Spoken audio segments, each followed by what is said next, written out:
This is my dream and my reality, and I don't know if I want to go back to where I was.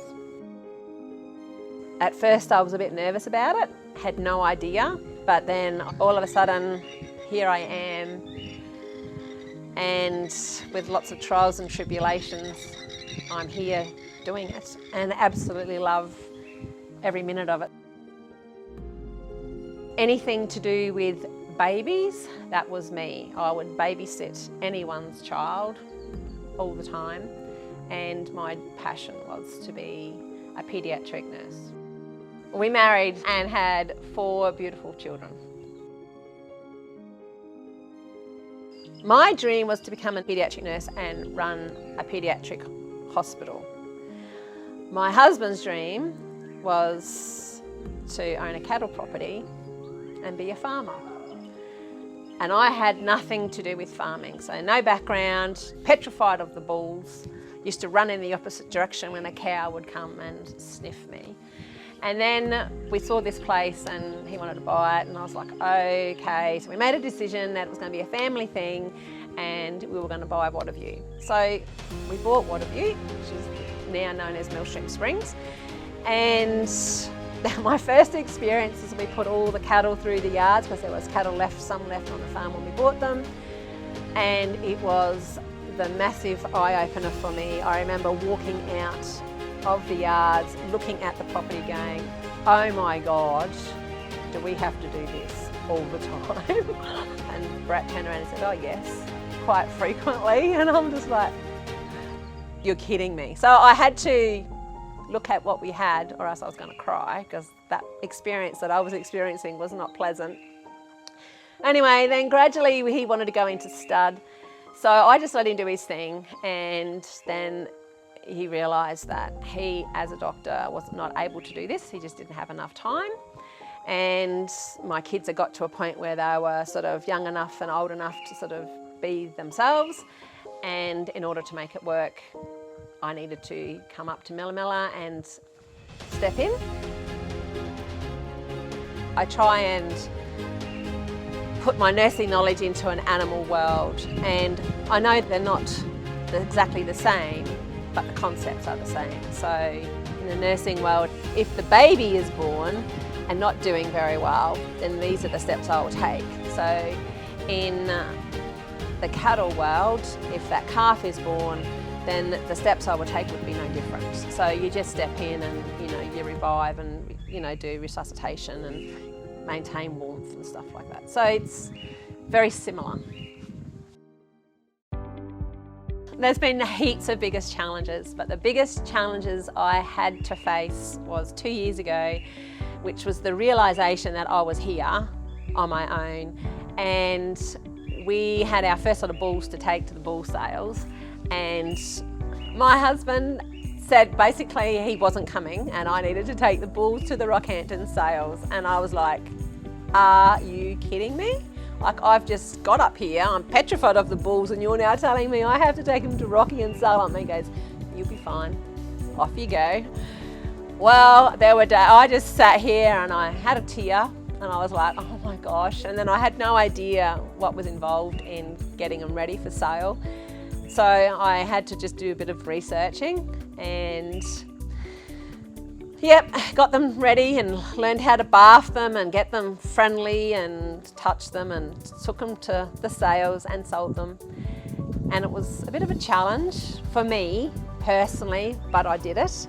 And then last year, when we took the last lot of bulls to the sales, it paid off, because I was no longer nervous and I knew exactly where I was going and I knew what I had to do, and I went down there and did it on my own, and it was like, it was good. It made me feel that, like, yes, I'm there, I've done it, and then this year hopefully is even better.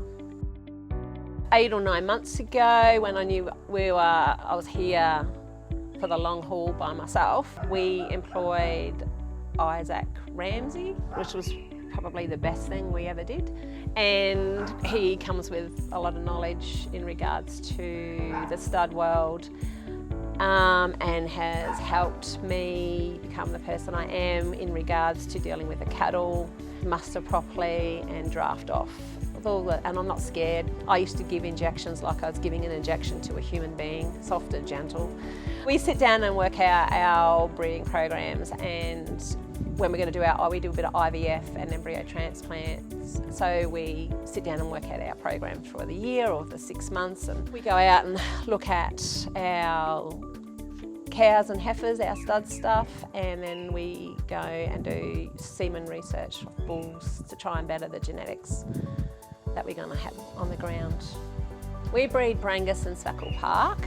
Speckle Park are getting a name for themselves. You can actually turn them off a lot younger. They are getting a good reputation with their carcass and marbling with minimal excess wastage. It can be a bit more of a boutique-y breed, and I don't have a lot, but what I've got at the moment, we're just enjoying them. After much research, we've chose Brangus. They're a good return. They've got high fertility, ease of calving, great mothering skills. Their carcass and tenderness score is great, and they add a great quality to any herd that you decide you want to put a Brangus bull over. You'll get great yields. We also talked to 13Apr22 Hills, and our first couple of Brangus studs that we are using as donors at the moment originated from them. A typical day for me is a 4:30, 5 o'clock rise, so I can do a bit of bookwork and stuff before I head out. 7 o'clock in the morning, I normally head out and Isaac turns up and we go and feed the bulls, the heifers, and do a paddock check. Paddock check could be good one day and you have nothing, and the paddock check the next day could mean you've got a cow with 3-day, or a heifer that's lame, or a bull that might be injured. So the paddock check in the morning determines how the rest of your day is going to go. We've already planned our week, so at the moment we're putting in troughs and tanks, and we've got a new crush coming. Or they might be preparing for the next IVF program, and so getting your recip cows and stuff ready and organised. My goal for Millstream Springs, or my long-term plan, is to get to a point where we can have 150 stud calves on the ground a year, bearing heifers and bulls. Last year we did really, really well when we went to the Rockhampton bull sales, which we were in the top sort of 10% with both of our bulls that we sold, and I've spoken to both people who have bought them recently and are very happy with them. This year we've got another 5 that we're taking to Rocky sales, and I have been told that they're equally as good, if not better, than the ones we took last year, so I'm pretty excited about that.